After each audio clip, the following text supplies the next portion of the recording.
Ok, let's go.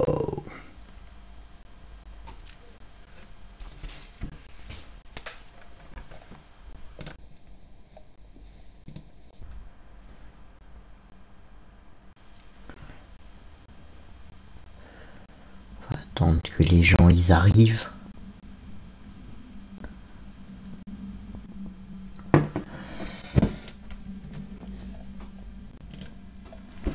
Ok, donc bonjour à tous et bienvenue dans l'émission NoFake. Voilà, l'émission, on va parler de fake news, de désinformation et tout et tout. Voilà.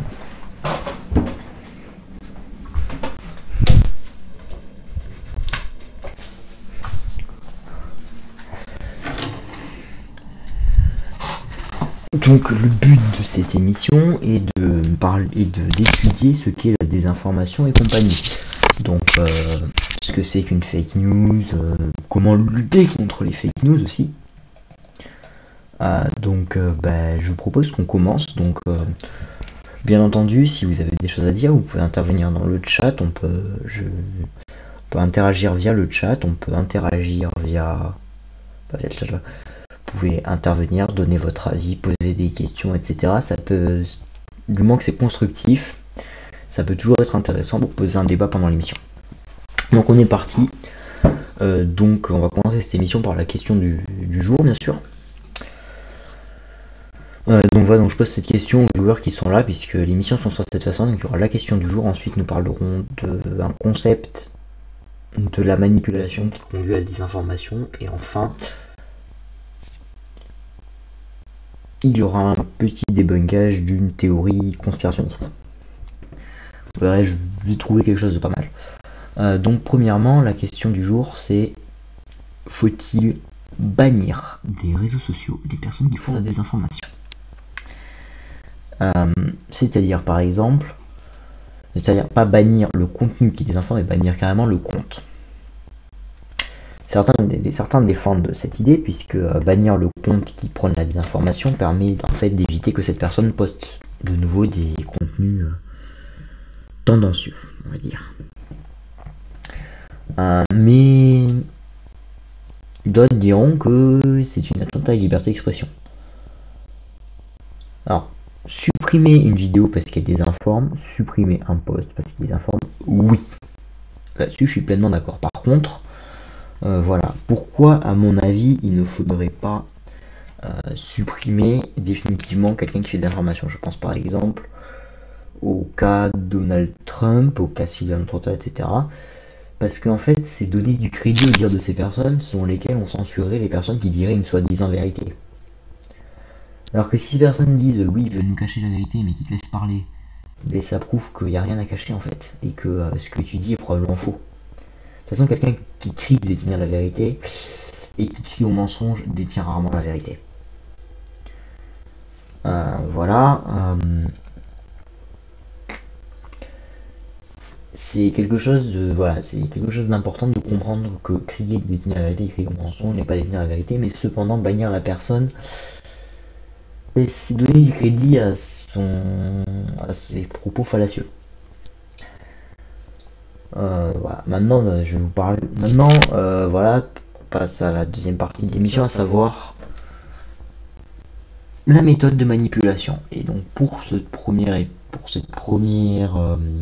édition de l'émission, je voudrais vous parler de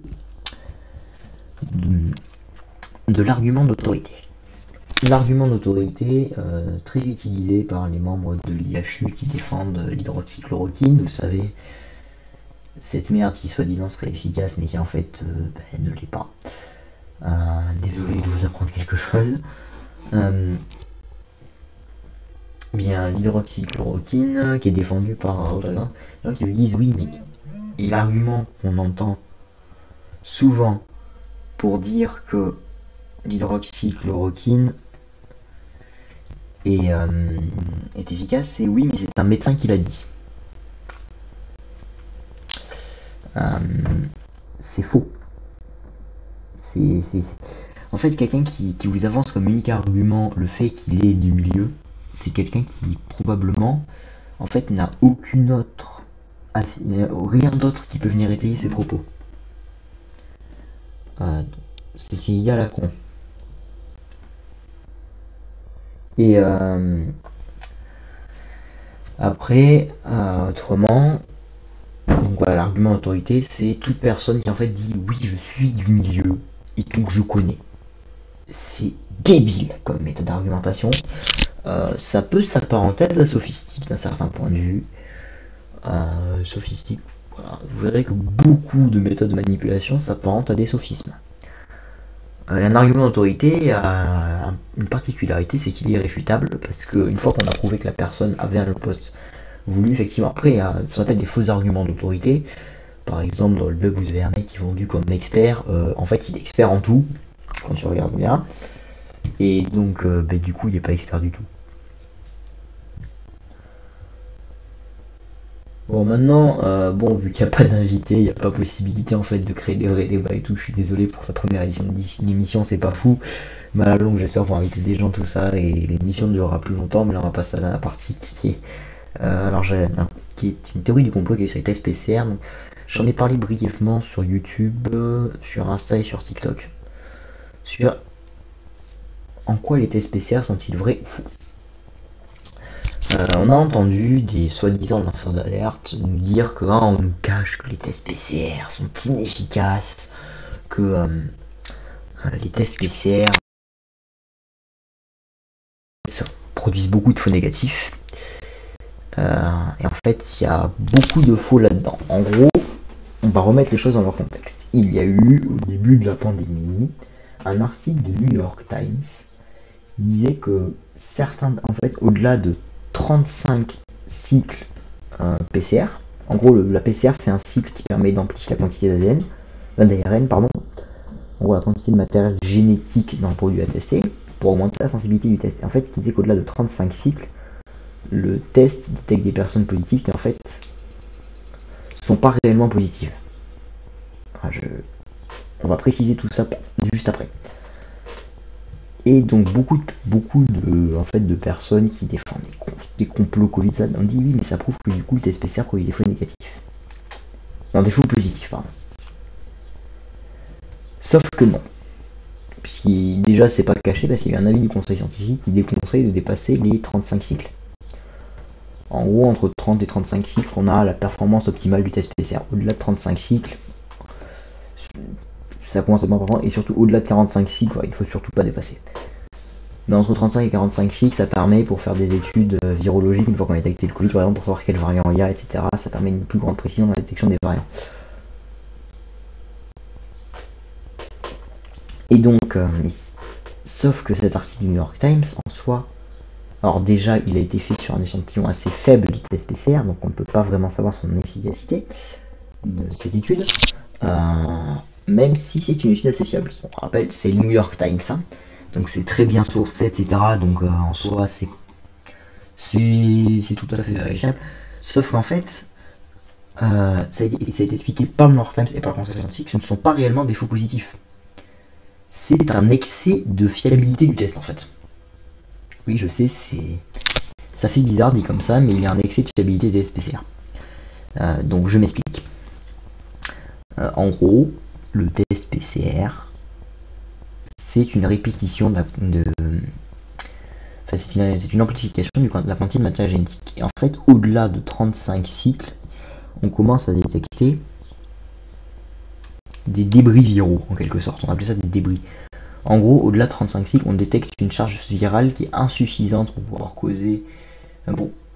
se considérer comme porteur de la maladie avec un risque de la transmettre ou un risque de la contracter.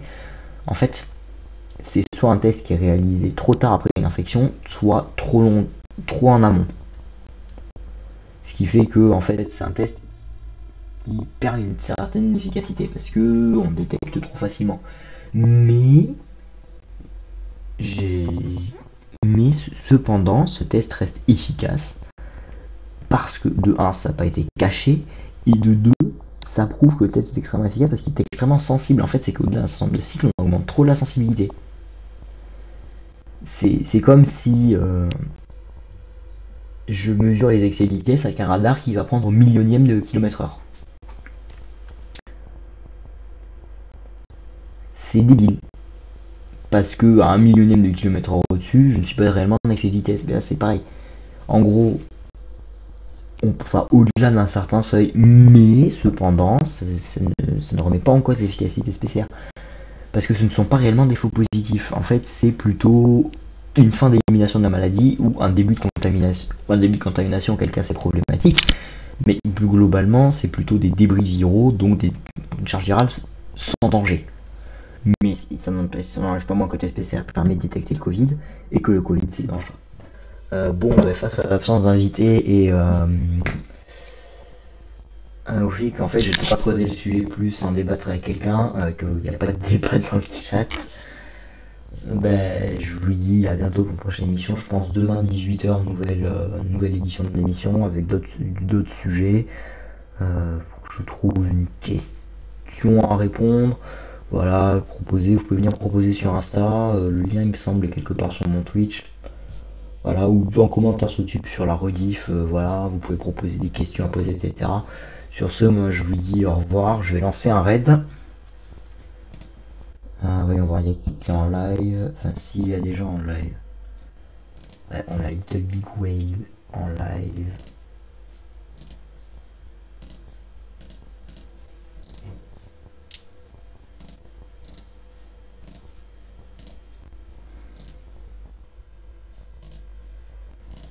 Hop là, lancer raid.